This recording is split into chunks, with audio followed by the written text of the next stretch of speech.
Hello students, welcome to MKH। मैं स्नेहा सिंगाठिया और आज हम आपके इतिहास विषय का चैप्टर नंबर 7 डिस्कस करने वाले हैं। देसी जनता को सभ्य बनाना, राष्ट्र को शिक्षित करना।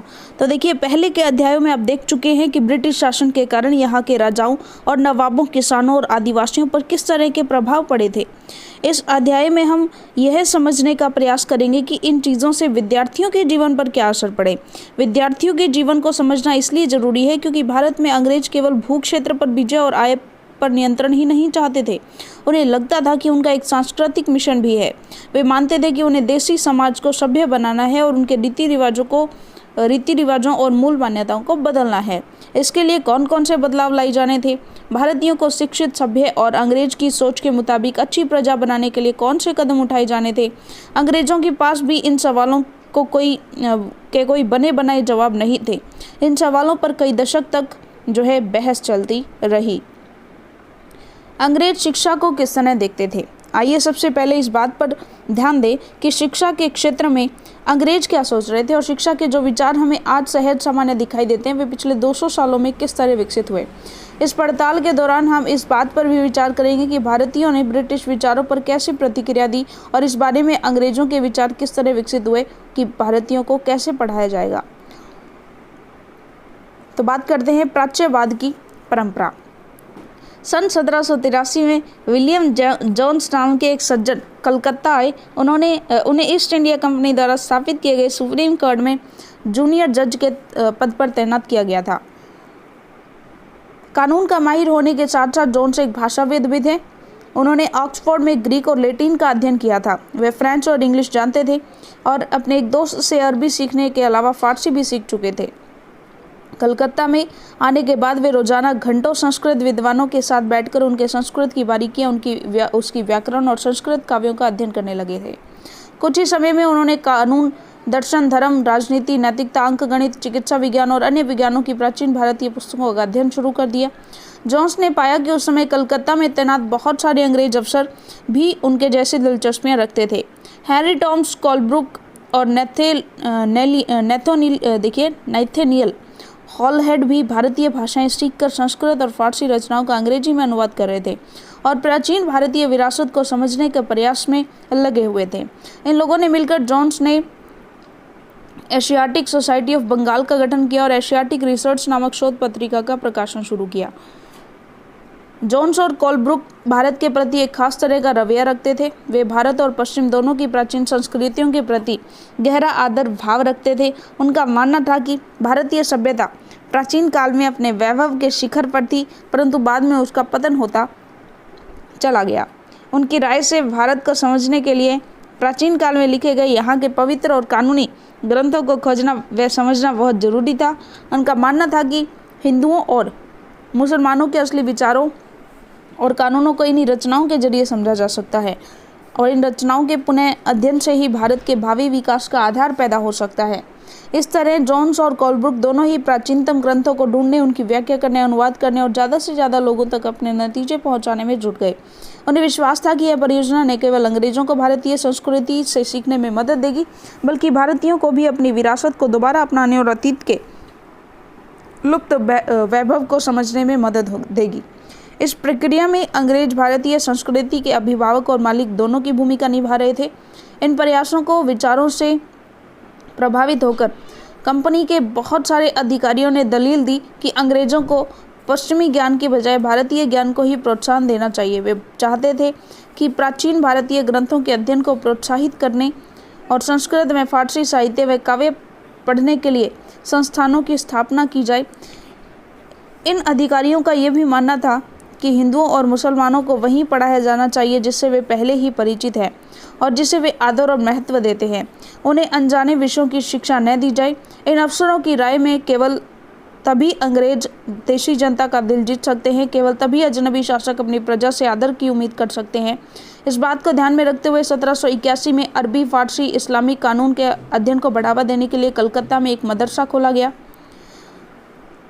1791 में बनारस में हिंदू कॉलेज की स्थापना की गई ताकि वहां प्राचीन संस्कृत ग्रंथों की शिक्षा दी जा सके और देश का शासन चलाने में मदद मिले। परंतु कंपनी के सभी अफसर इन विचारों से सहमत नहीं थे। इनमें से बहुत सारे प्राच्यवादियों के कटु आलोचक भी थे। पूर्व की जघन्य गलतियाँ। 19वीं सदी की शुरुआत से ही बहुत सारे अंग्रेज अफसर शिक्षा के प्राच्यवादी दृष्टिकोण की आलोचना करने लगे थे। उनका कहना था कि पूर्वी समाजों का ज्ञान त्रुटियों से भरा हुआ और अवैज्ञानिक है। उनके मुताबिक पूर्वी साहित्य अगंभीर और सतही था, इसलिए उन्होंने दलील दी कि अंग्रेजों को अरबी और संस्कृत भाषा और साहित्य के अध्ययन को बढ़ावा देने पर इतना खर्चा नहीं करना चाहिए। प्राच्यवादियों पर हमला करने वालों में जेम्स मिल प्रमुख थे। उनका विश्वास था कि अंग्रेजों को देशी जनता को खुश रखने और उसका दिल जीतने के लिए जनता की इच्छा के हिसाब से या उनकी भावनाओं को ध्यान में रखते हुए शिक्षा नहीं देनी चाहिए। उनकी राय में शिक्षा के जरिए उपयोगी और व्यावहारिक चीज़ों का ज्ञान दिया जाना चाहिए। इसलिए भारतीयों को पूर्वी समाजों के काव्य और धार्मिक साहित्य की बजाय ये पढ़ाया जाना चाहिए कि पश्चिम में किस तरह की वैज्ञानिक और तकनीकी सफलताएं हासिल कर ली हैं। 1830 के दशक तक प्राच्यवादियों का विरोध और तीखा हो गया था। थॉमस बेबिंगटन मैकाले इन आलोचकों में सबसे मुखर और प्रभावशाली विचारक थे। वे भारत को असभ्य देश मानते थे जिसे सभ्यता का पाठ पढ़ाना जरूरी था। मैकाले के मुताबिक पूर्वी ज्ञान की कोई भी शाखा इंग्लैंड की प्रगति के समकक्ष नहीं थी। मैकाले का कहना था कि एक अच्छे यूरोपीय पुस्तकालय का केवल एक खाना ही भारत और अरब के समूचे देशी साहित्य के बराबर है। उनका तर्क था कि भारत में ब्रिटिश सरकार को प्राच्यवादी ज्ञान पर सरकारी पैसा बर्बाद नहीं करना चाहिए, क्योंकि इससे कोई फायदा नहीं होने वाला है। गहन ऊर्जा और आवेशपूर्वक मैकाले ने अंग्रेजी भाषा सिखाने की ज़रूरत पर जोर दिया। उनका मानना था कि अंग्रेजी के ज्ञान से भारतीयों को दुनिया की श्रेष्ठतम साहित्यिक कृतियों को पढ़ने का मौका मिलेगा। यहाँ के लोग पश्चिमी विज्ञान और दर्शन के क्षेत्र में हुए विकास से अवगत हो पाएंगे। इस प्रकार उनका कहना था कि अंग्रेजी पढ़ाना लोगों को सभ्य बनाने, उनकी रुचियों, मूल्यों और संस्कृति को बदलने का रास्ता हो सकता है। मैकाले ने मिनट्स विवरण के आधार पर 1835 का अंग्रेजों का शिक्षा अधिनियम पारित किया गया। ये फैसला भी लिया गया कि अंग्रेजी को उच्च शिक्षा का माध्यम बनाया जाए और कलकत्ता मदरसे और बनारस संस्कृत कॉलेज जैसे प्राच्यवादी संस्थानों को प्रोत्साहन न दिया जाए। इन संस्थानों को अपने आप क्षरण का शिकार होते जा रहे अंधकार के मंदिरों की संज्ञा दी गई। अब स्कूलों के लिए भी अंग्रेजी पुस्तकें छपने लगी। व्यवसाय के लिए शिक्षा। 1854 में ईस्ट इंडिया कंपनी ने लंदन स्थित कोर्ट ऑफ डायरेक्टर्स ने भारतीय गवर्नर जनरल को शिक्षा के विषय में एक नोट भेजा। कंपनी के नियंत्रक मंडल के अध्यक्ष चार्ल्स वुड के नाम से जारी किए गए इस संदेश को वुड का नीति पत्र के नाम से जाना जाता है। इस दस्तावेज में भारत में लागू की जाने वाली शिक्षा नीति की रूपरेखा स्पष्ट करते हुए एक बार फिर दोहराया गया है कि प्राच्यवादी ज्ञान के स्थान पर यूरोपीय शिक्षा को अपनाने से कितने व्यवहारिक लाभ प्राप्त होंगे। इस दस्तावेज में यूरोपीय शिक्षा का एक व्यवहारिक लाभ आर्थिक क्षेत्र में बताया गया था। उसके मुताबिक यूरोपीय शिक्षा के माध्यम से भारतीयों को व्यापार और वाणिज्य के विस्तार में से होने वाले लाभों को समझने और देश के संसाधनों के विकास का महत्व समझने में मदद मिलेगी। यदि उन्हें यूरोपीय जीवन शैली से अवगत कराया गया तो उनकी रुचियों और आकांक्षाओं में भी बदलाव आएगा और ब्रिटिश वस्तुओं की मांग पैदा होगी, जबकि तब यहाँ के लोग यूरोप में बनी चीज़ों को अपनाना और खरीदना शुरू कर देंगे। आगे बात करते हैं। वुड के नीति पत्र में यह तर्क भी दिया गया था कि यूरोपीय शिक्षा से भारतीयों के नैतिक चरित्र का उत्थान होगा। इससे वे ज़्यादा सत्यवादी और ईमानदार बन जाएंगे और फलस्वरूप कंपनी के पास भरोसेमंद कर्मचारियों की कमी नहीं रहेगी। दस्तावेज के मुताबिक पूर्व का साहित्य न केवल भयानक त्रुटियों से भरा पड़ा था, बल्कि यह लोगों में न तो काम के प्रति दायित्व और समर्पण की भाव पैदा कर सकता है और न ही शासन के लिए आवश्यक निपुणता पैदा कर सकता है। 1854 के नीति पत्र के बाद अंग्रेजों ने कई अहम कदम उठाए। सरकारी शिक्षा विभागों का गठन किया गया ताकि शिक्षा संबंधी सभी मामलों पर सरकार का नियंत्रण स्थापित किया जा सके। विश्वविद्यालय शिक्षा की व्यवस्था विकसित करने के लिए भी कदम उठाए गए। 1857 में जब मेरठ और दिल्ली में सिपाही विद्रोह कर रहे थे, उसी समय कलकत्ता, मद्रास और बम्बई विश्वविद्यालयों की स्थापना की जा रही थी। स्कूली शिक्षा प्रणाली में परिवर्तन के प्रयास भी किए गए थे। बात करते हैं आगे। स्थानीय पाठशालाओं का क्या हुआ? क्या आपको कुछ अंदाजा है कि अंग्रेजी से पहले यहाँ बच्चों को किस तरह पढ़ाया जाता था? क्या आपने कभी सोचा है कि अगर उस समय बच्चे स्कूल जाते भी थे या नहीं, और अगर स्कूल थे तो ब्रिटिश शासन के तहत उनका क्या हुआ? तो बात करते हैं विलियम एडम की रिपोर्ट। 1830 के दशक में स्कॉटलैंड से आए ईसाई प्रचारक विलियम एडम ने बंगाल और बिहार के जिलों का दौरा किया। कंपनी ने उन्हें देशी स्कूलों में शिक्षा की प्रगति पर रिपोर्ट तैयार करने का जिम्मा सौंपा था। एडम ने जो रिपोर्ट तैयार की वह दिलचस्प थी। एडम ने पाया कि बंगाल और बिहार में 1 लाख से ज़्यादा पाठशालाएं हैं। ये बहुत छोटे छोटे केंद्र हैं जिनमें आमतौर पर 20 से ज़्यादा विद्यार्थी नहीं होते थे। फिर भी इन पाठशालाओं में पढ़ने वाले बच्चों की कुल संख्या काफ़ी बड़ी यानी 20 लाख से भी ज़्यादा थी। ये पाठशालाएं संपन्न लोगों या स्थानीय समुदाय द्वारा चलाई जा रही थी। कई पाठशालाएं स्वयं गुरु द्वारा ही प्रारंभ की गई थी। शिक्षा का तरीका काफ़ी लचीला था। आज आप जिन चीज़ों की स्कूलों में उम्मीद करते हैं उनमें से कुछ चीज़ें उस समय की पाठशालाओं में भी मौजूद थीं। बच्चों की फीस निश्चित नहीं थी, छपी हुई किताबें नहीं होती थी, पाठशाला की इमारत अलग से नहीं बनाई जाती थी, बेंच और कुर्सियां नहीं होती थी, ब्लैक बोर्ड नहीं होते थे, अलग से कक्षाएं लेने, बच्चों को हाजिरी लेने का कोई इंतजाम नहीं होता था, सालाना इम्तिहान और नियमित समय सारणी जैसी कोई भी व्यवस्था नहीं थी। कुछ पाठशालाएं बरगद की छांव में चलती थी तो कई गाँव की किसी दुकान या मंदिर के कोने में या गुरु के घर पर ही बच्चों को पढ़ाया जाता था। बच्चों की फीस उनके माँ बाप की आमदनी से तय होती थी। अमीरों को ज़्यादा और गरीबों को कम फीस देनी पड़ती थी। शिक्षा मौखिक होती थी और क्या पढ़ाना है यह बात विद्यार्थियों की ज़रूरतों को देखते हुए गुरु ही तय करते थे। विद्यार्थियों को अलग कक्षाओं में नहीं बिठाया जाता था, सभी एक जगह बैठते थे, एक साथ बैठते थे। अलग अलग स्तर के विद्यार्थियों के साथ गुरु अलग से बात कर लेते थे। एडम ने पाया कि यह लचीली प्रणाली स्थानीय आवश्यकताओं के लिए काफ़ी अनुकूल है। उदाहरण के लिए फसलों की कटाई के समय कक्षाएं बंद हो जाती थी क्योंकि उस समय गांव के बच्चे प्राय खेतों में काम करने चले जाते थे। कटाई और अनाज निकल जाने के बाद पाठशाला दोबारा शुरू हो जाती थी। इसका परिणाम यह था कि साधारण काश्तकारों के बच्चे भी पढ़ाई कर सकते थे। नई दिनचर्या, नए नियम। 19वीं सदी के मध्य तक कंपनी का ध्यान मुख्य रूप से उच्च शिक्षा पर था, इसलिए कंपनी ने स्थानीय पाठशालाओं के कामकाज में कभी ज़्यादा दखल नहीं दिया।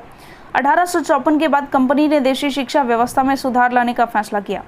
कंपनी का मानना था कि इसके लिए मौजूदा व्यवस्था के भीतर ही बदलाव किए जा सकते हैं। कंपनी एक नई दिनचर्या, नए नियमों और नियमित निरीक्षणों के जरिए पाठशालाओं को और व्यवस्थित करना चाहती थी। इसके लिए क्या किया जा सकता था? कंपनी ने क्या कदम उठाए? सबसे पहले तो कंपनी ने बहुत सारे पंडितों को सरकारी नौकरी पर रख दिया। इनमें से प्रत्येक पंडित को 4-5 स्कूलों की देखरेख का जिम्मा सौंपा जाता था। पंडितों का काम पाठशालाओं का दौरा करना और वहां अध्यापन की स्थितियों में सुधार लाना था। प्रत्येक गुरु को निर्देश दिया गया कि वे समय समय पर अपने स्कूल के बारे में रिपोर्ट भेजें और कक्षाओं को नियमित समय सारणी के अनुसार पढ़ाएं। अब अध्यापन पाठ्य पुस्तकों पर आधारित होगा और विद्यार्थियों की प्रगति को मापने के लिए वार्षिक परीक्षाओं की रूपरेखा तैयार की जाने लगी। विद्यार्थियों से कहा गया कि वे नियमित रूप से शुल्क दें, नियमित रूप से कक्षा में आए, तय सीट पर बैठे और अनुशासन के नियमों का पालन करें। नए नियमों पर चलने वाली पाठशालाओं को सरकारी अनुदान मिलने लगे। जो पाठशालाएं नई व्यवस्था के भीतर काम करने को तैयार नहीं थी उन्हें कोई सरकारी सहायता नहीं दी जाती थी। जिन गुरुओं ने सरकारी निर्देशों का पालन करने की बजाय अपनी स्वतंत्रता बनाई रखी, वे सरकारी सहायता प्राप्त और नियमों से चलने वाली पाठशालाओं के सामने कमजोर पड़ने लगे। इन नए नियमों और दिनचर्या का एक और नतीजा भी हुआ। पहले वाली व्यवस्था में गरीब किसानों के बच्चे भी पाठशालाओं में जा सकते थे क्योंकि शालाओं की समय सारणी काफ़ी लचीली होती थी। नई व्यवस्था के अनुशासन की मांग थी कि बच्चे नियमित रूप से स्कूल आए। अब कटाई के मौसम में भी बच्चों का स्कूल में आना ज़रूरी था, जबकि उस समय गरीब घरों के बच्चे खेतों में काम करने जाया करते थे। अगर कोई बच्चा स्कूल नहीं आ पाता था तो अनुशासनहीनता माना जा रहा था, यानी बच्चा पढ़ना लिखना ही नहीं चाहता। राष्ट्रीय शिक्षा की कार्यसूची। केवल अंग्रेज अफसर ही भारत में शिक्षा के बारे में नहीं सोच रहे थे। 19वीं सदी की शुरुआत में ही भारत के विभिन्न भागों में बहुत सारे विचारक शिक्षा के व्यापक प्रसार की जरूरत पर जोर देने लगे थे। यूरोप में आ रहे बदलावों से प्रभावित कुछ भारतीयों का मानना था कि पश्चिमी शिक्षा भारत का आधुनिकीकरण कर सकती है। उन्होंने अंग्रेजों से आह्वान किया कि वे नए स्कूल, कॉलेज और विश्वविद्यालय खोलें तथा शिक्षा पर ज़्यादा पैसा खर्च करें। इस दिशा में हुए कुछ प्रयासों के बारे में आप चैप्टर नंबर 9 में भी पढ़ेंगे। परंतु बहुत सारे भारतीय पश्चिमी शिक्षा के विरुद्ध थे। महात्मा गांधी और रविंद्रनाथ टैगोर इसी तरह के लोगों में से थे। आइए देखिए कि उनका क्या कहना था। अंग्रेजी शिक्षा ने हमें गुलाम बना दिया है। महात्मा गांधी का कहना था कि औपनिवेशिक शिक्षा ने भारतीयों के मस्तिष्क में हीनता का बोध पैदा कर दिया है। इसके प्रभाव में आकर यहाँ के लोग पश्चिमी सभ्यता को श्रेष्ठतर मानने लगे हैं और अपनी संस्कृति के प्रति उनका गौरव भाव जो है वो नष्ट हो गया है। महात्मा गांधी ने कहा कि इस शिक्षा में विष भरा है, यह पापपूर्ण है, इसने भारतीयों को दास बना दिया है, इसने लोगों पर प्रभाव डाला है। उनके मुताबिक पश्चिम से अभिभूत, पश्चिम से आने वाली हर चीज़ की प्रशंसा करने वाले इन संस्थानों में पढ़ने वाले भारतीय ब्रिटिश शासन को पसंद करने लगे थे। महात्मा गांधी एक ऐसी शिक्षा के पक्षधर थे जो भारतीयों के भीतर प्रतिष्ठा और स्वाभिमान का भाव पुनर्जीवित करे। राष्ट्रीय आंदोलन के दौरान उन्होंने विद्यार्थियों से आह्वान किया कि वे शिक्षा संस्थानों को छोड़ दें और अंग्रेजों को बताएं कि अब वे गुलाम बने रहने के लिए तैयार नहीं हैं। महात्मा गांधी की दृढ़ मान्यता थी कि शिक्षा केवल भारतीय भाषाओं में दी जानी चाहिए। उनके मुताबिक अंग्रेजी में दी जा रही शिक्षा भारतीयों को अपाहिज बना देती है। उसने उन्हें अपने सामाजिक परिवेश से काट दिया है और उन्हें अपनी ही भूमि पर अजनबी बना दिया है। उनकी राय में विदेशी भाषा बोलने वाले, स्थानीय संस्कृति से घृणा करने वाले अंग्रेजी शिक्षित भारतीय अपनी जनता से जुड़ने के तौर तरीके भूल चुके थे। महात्मा गांधी का कहना था कि पश्चिमी शिक्षा मौखिक ज्ञान के बजाय केवल पढ़ने और लिखने पर केंद्रित है। उसमें पाठ्य पुस्तकों पर तो जोर दिया जाता है, लेकिन जीवन अनुभवों और व्यावहारिक ज्ञान की उपेक्षा की जाती है। गांधी का तर्क था कि शिक्षा से व्यक्ति का दिमाग और आत्मा विकसित होनी चाहिए। उनकी राय में केवल साक्षरता यानी पढ़ने और लिखने की क्षमता पा लेना ही शिक्षा नहीं होती। इसके लिए तो लोगों को हाथ से काम करना पड़ता है, हुनर सीखने पड़ते हैं और यह जानना पड़ता है कि विभिन्न चीज़ें किस तरह काम करती हैं। इससे उनका मस्तिष्क और समझने की क्षमता दोनों विकसित होंगे। चलिए बात करते हैं आगे। जैसे जैसे राष्ट्रीय भावना का प्रसार हुआ, कई दूसरे विचारक भी एक ऐसी राष्ट्रीय शिक्षा प्रणाली के बारे में सोचने लगे जो अंग्रेजों द्वारा स्थापित की गई व्यवस्था से आमूल तौर पर भिन्न हो। बात करते हैं टैगोर का शांति निकेतन। आप में से बहुत सारे दोस्तों ने शांति निकेतन के बारे में सुना होगा। क्या आप जानते हैं कि इसकी स्थापना किसने और क्यों की? रविंद्रनाथ टैगोर ने यह संस्था 1901 में शुरू की थी। टैगोर जब बच्चे थे तो स्कूल जाने से बहुत चिढ़ते थे। वहाँ उनका दम घुटता था, उन्हें स्कूल का माहौल दमनकारी लगता था। टैगोर को ऐसे लगता था मानो स्कूल कोई जेल हो, क्योंकि वहाँ बच्चे मनचाहा कभी नहीं कर पाते थे। जब दूसरे बच्चे शिक्षक को सुन रहे होते थे तो टैगोर का दिमाग कहीं और भटक रहा होता था। कलकत्ता के अपने स्कूल जीवन के अनुभवों ने शिक्षा के बारे में टैगोर के विचारों को काफ़ी प्रभावित किया। जब वे बड़े हुए तो उन्होंने एक ऐसा स्कूल खोलने के बारे में सोचा जहां बच्चे खुश रह सके और वे मुक्त और रचनाशील हो, जहां वे अपने विचारों और आकांक्षाओं को समझ सके। टैगोर को लगता था कि बचपन का समय अपने आप सीखने का समय होना चाहिए। वह अंग्रेजों द्वारा स्थापित की गई शिक्षा व्यवस्था के कड़े और बंधनकारी अनुशासन से मुक्त होना चाहिए। शिक्षक कल्पनाशील हो, बच्चों को समझते हो और उनके अंदर उत्सुकता जानने की इच्छा विकसित करने में मदद करे। टैगोर के मुताबिक वर्तमान स्कूल बच्चे की रचनाशीलता चकित होने के उसके स्वाभाविक गुण को मार देते हैं। टैगोर का मानना था कि सृजनात्मक शिक्षा को केवल प्राकृतिक परिवेश में ही प्रोत्साहित किया जा सकता है। इसलिए उन्होंने कलकत्ता से 100 किलोमीटर दूर तक ग्रामीण परिवेश में अपना स्कूल खोलने का फैसला लिया। उन्हें यह जगह निर्मल शांति से भरी दिखाई दी, जहाँ प्रकृति के साथ जीते हुए बच्चे अपनी स्वाभाविक सृजनात्मक मेधा को और विकसित कर सकते थे। बहुत सारे मामलों में टैगोर और महात्मा गांधी शिक्षा के बारे में कमोबेश एक जैसी राय रखते थे, लेकिन दोनों के बीच काफ़ी फर्क भी थे। गांधी जी पश्चिमी सभ्यता और मशीनों और प्रौद्योगिकी की उपासना के कट्टर आलोचक थे।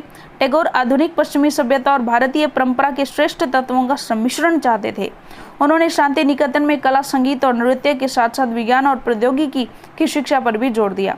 इस प्रकार बहुत सारे लोग इस बारे में सोचने लगे कि एक राष्ट्रीय शिक्षा प्रणाली की रूपरेखा क्या होनी चाहिए। कुछ लोग अंग्रेजों द्वारा स्थापित की गई व्यवस्था में परिवर्तन चाहते थे। उनका मानना था कि इसी व्यवस्था को इस तरह फैलाया जाए कि उसमें ज़्यादा से ज़्यादा लोगों को पढ़ने का मौका मिले। इसके विपरीत बहुत सारे लोग ऐसे भी थे जो एक वैकल्पिक व्यवस्था चाहते थे, ताकि लोगों को सच्चे अर्थों में राष्ट्रीय संस्कृति की शिक्षा दी जा सके। कौन तय करे कि सच्चे अर्थों में राष्ट्रीय क्या होता है? और इस राष्ट्रीय शिक्षा की बहस स्वतंत्रता के बाद भी जारी रही। चलिए बात करते हैं आगे। तो यहाँ पर अन्यत्र कुछ इन्फॉर्मेशन भी दी गई है और इसी के साथ कुछ प्रश्नोत्तर दिए गए हैं। चलिए ये जो प्रश्नोत्तर हैं ये जो है हम एक PDF के माध्यम से देख लेते हैं। तो चलिएगा प्रश्नोत्तर देख लेते हैं। विलियम जोन्स ये प्राचीन संस्कृतियों का सम्मान करते थे। रविंद्रनाथ टैगोर जो कि गुरु थे। टॉमस मैकाले इन्होंने अंग्रेजी शिक्षा को प्रोत्साहन दिया। महात्मा गांधी, देखिएगा महात्मा गांधी जो थे वो अंग्रेजी शिक्षा के विरुद्ध खड़े हुए थे। पाठशालाएं, प्राकृतिक परिवेश में शिक्षा जो है वो दी जाती है पाठशालाओं में।